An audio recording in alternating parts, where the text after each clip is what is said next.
It's great to welcome back to the program Thom Hartmann, who's the host of the Thom Hartmann program and also author of the new book, The Hidden History of Monopolies: How Big Business Destroyed the American Dream. Thom, as always, great to see you. Thank you, David. The book has a foreword by Ralph Nader, too, which is the foreword is almost worth the cost of the book. It's amazing. I've actually spoken to Ralph Nader about this issue, and many people. I mean, maybe a good place to start is I don't know that everybody understands how far back monopolies and monopolistic behavior by firms in the United States goes. You talk about it dating all the way back to the Revolution, which may surprise some people. Yeah, the Boston Tea Party was a revolt against a monopolistic company. The East India Company was the largest monopoly in the world at the time. They had monopolized tea in the United States, along with a lot of other things. It was illegal to manufacture fine clothing in the United States, for example. Certain types of weaponry, certain types of furniture, they all had to be manufactured in England and imported via the East India Company. And so when the Depression or Recession of 1770 hit, the East India Company petitioned the British government for basically some cash. They were stretched, and the British government said, "We'll give you a refund on millions of dollars worth of tea that you've got in today's dollars that you have in inventory," because they back then they paid tax when they received the tea from India, not when they sold it. And so the East India Company got this huge multi-million-dollar tax rebate that allowed them to drop their price on tea into the United States and compete with the American smugglers, which made the American people just furious, and thus the Tea Party. And our nation was birthed in a revolt against corporate monopoly. When we think about the different times in American history where there's been more of a focus on trust busting and going after monopolies, are there certain industries that have regularly sort of skirted the scrutiny that maybe they deserve? Well, there are some industries that have been better at it than others, and it tends to have to do with how much political power they have, which is usually a consequence of either financial power or essential industry, banks or pharmaceutical companies, for example. But the simple reality is that just like cancer in the body is when one cell decides, I'm going to take over the entire body, and starts growing and growing and growing without limit and redirecting all the resources of the body to itself until it ultimately kills the body. Monopoly is cancer within capitalism. And our bodies have an immune system that, we're constantly, every day, our bodies are producing cancerous cells and our immune system is gobbling them up. This is just a normal part of, biology. Well, similarly, we developed an immune system. I mean, capitalism is really, in its modern form, only about 300 years old. And back in the 1880s, here in the United States, we developed an immune system following on what had been done in Europe just before, to that cancer of monopoly, which was the Sherman Antitrust Act, and then later in the 1930s, the Clayton Antitrust Act, and then the 1956 Antitrust Act, or anti-monopoly law. And it worked. It worked fairly well. But the problem was in 1982 and 1983, Ronald Reagan ordered the Justice Department, the SEC, and the Commerce Department to stop enforcing those laws. And that led to this explosion of consolidation, the mergers and acquisition mania. Those people old enough to remember it. It was a wild time. Michael Milken and, greed is good and all this stuff. And all these companies being jammed together and the workers being fired, the pension funds being stolen. Most people remember the airlines, TWA and Eastern, and, they got gutted this way. But it happened in every sector of American business. And now here, 40 years later, there is literally not one single industrial sector or major sector of the American economy left that is not dominated by 3 to 5 large companies that control 60 to 80% of the total revenue and operate as functionally as a monopoly. Technically, you'd call it an oligopoly. And as a result of this, the average American family is paying about $5,000 a year more for the goods and services that they buy than they would if we didn't have a monopoly. Internet service, for example, in Europe is typically $25 to $30 a month for 1 gigabyte up and down. Here in the United States, you pay 2 to 3 times that because we've got just a handful of internet service providers now. I wanted to ask about the 5,000 because I think that's interesting. So when you write in the book that the monopoly in the United States essentially expands or increases the amount that the average family spends on a yearly basis by $5,000. And what you're talking about there would be, well, on internet, it might be an additional $60 a month times 12. There you've got 720. What are the other areas where Cell phone services, pharmaceuticals, basically everything except cheap junk from China. hmm, And what the cheap junk from China has succeeded in doing is running out of business literally thousands of American companies. Since the 1980s, we've been losing, on average 800 factories a year. In some cases, thousands of factories a year. We were up to losing 5,000 factories a year, after signing NAFTA. And each one of those factories represents hundreds to thousands, in some cases even tens of thousands of jobs. According to the Commerce Department, according to our official statistics, we've lost millions of jobs to this kind of monopolistic behavior. Only in this case, the monopoly has been another country, and with a little help from Walmart and their friends. So it's right across the board, David. how has when you look at the lack of appetite to really deal with this in the United States, dating back for some time, you talked about Ronald Reagan, you've talked about it in the 18th century. Is it as simple as a sort of version of regulatory capture and a calculation from those in power that this is just not where their regulatory oversight is an area that they want to focus, or is there more to it than that? Well, by and large, that's how it's played out. But as usual, the story is a little more complicated and a little seamier and weirder.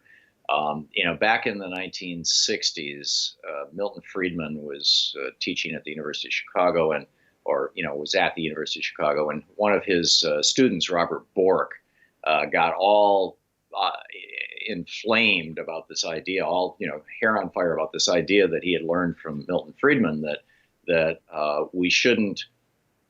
Traditionally, America had viewed a corporation as having multiple constituencies. A corporation had a responsibility to the community in which it operated, to not mistreat that community or pollute it, to its employees, to pay them well and serve them, to its customers, to make sure its customers weren't ripped off or burned, to the institution of the corporation itself, and to its shareholders and senior management. And Bork came along and said, all that is nonsense. You guys have complicated this way too much. It's really simple. If consumers pay less, then it's not a monopoly. And, people thought he was a crackpot in the 60s, but he persisted. He wrote a book about it. He testified to Congress. He engaged in a multi-year major lobbying campaign.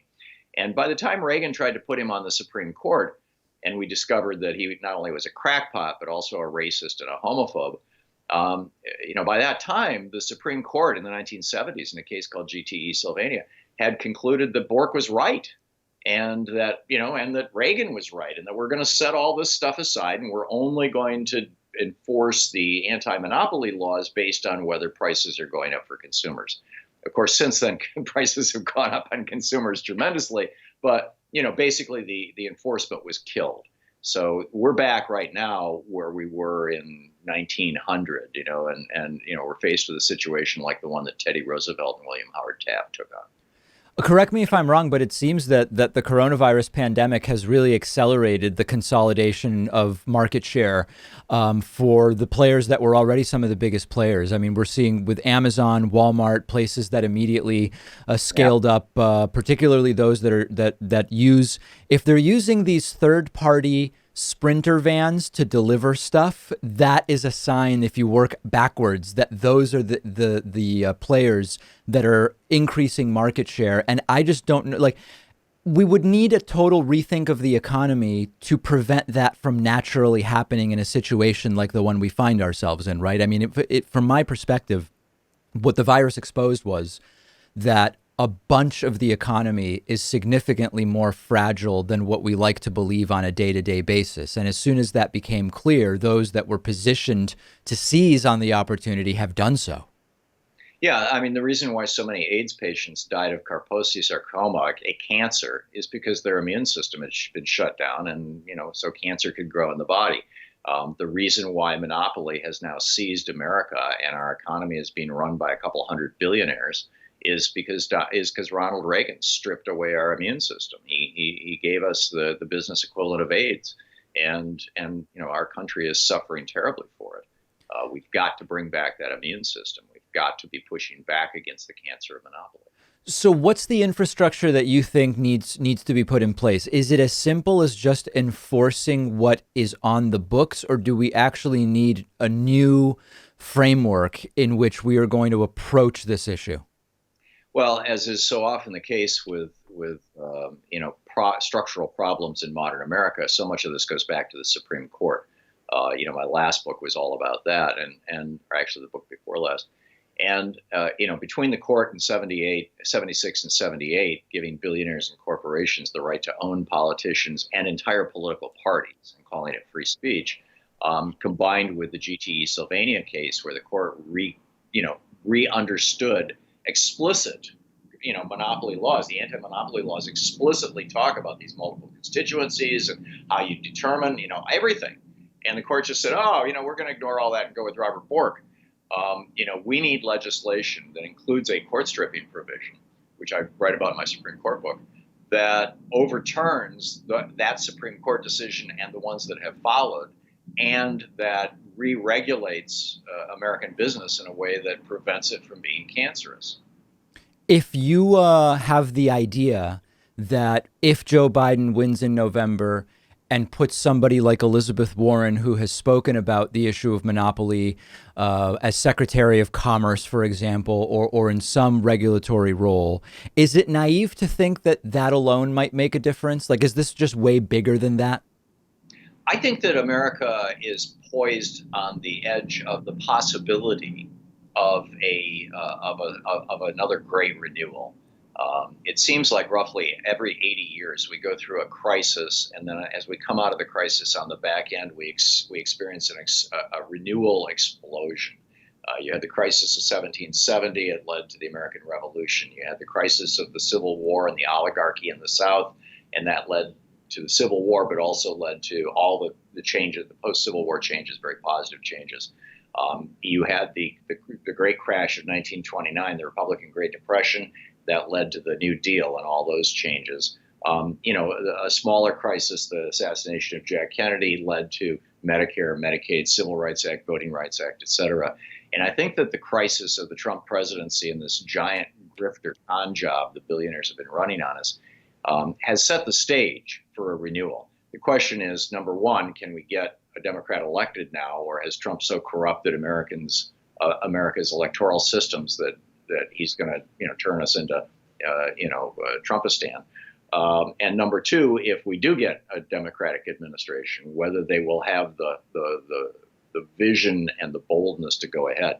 If Elizabeth Warren is at the helm, or has a substantial say in it, wherever that may be and however it may play out, I'm very enthusiastic and very excited and very hopeful.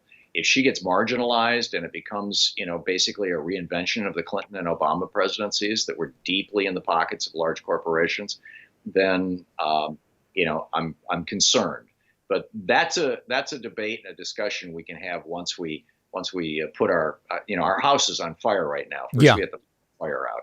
Yeah, first you put the fire out before you figure out how to fix what's been burned. Discuss how to paint the rooms. Yeah, exactly. Yeah, right. Yeah, searching for that analogy, and you found it. Last thing on this. There's an entire political movement in the United States which heavily fetishizes the idea of eliminating regulation, which is hampering and restricting business, et cetera, et cetera. How much of this is going to be an uphill battle until that starts to be dealt with as well? Well, this is where we've got a big job to do in educating the American people, because the simple fact of the matter is that there is only one force on earth that can constrain or restrain a billion-dollar corporation when it wants to pollute the water, put poison in the air, kill people with crappy products, oppress workers, and rip off their employees. There's only literally one power on earth that can fight back against that, and that's government. And, the right-wing billionaires, the Koch brothers and their buddies back in the day knew that. They understood that. And when their boy, Ronald Reagan, got elected, they, in his first inaugural address, in his, minutes after he was sworn into office, his first speech, he said, government is not the solution to your problem. Government is the problem. He laid he set the table for this destruction of America that's been going on for 40 years. And it is some serious repair work that needs to be done. But I think if enough people wake up and realize how badly we have been harmed by this bizarre small government ideology that was only promoted over these 40 years by people who simply wanted to be able to pollute and poison and rip off it with impunity, then I think that there's some considerable hope. The book is The Hidden History of Monopolies, How Big Business Destroyed the American Dream. We've been speaking with the book's author, Thom Hartmann. Thom, it's always so good to talk to you. Thank you, David. It's always an honor and a pleasure to be on your program.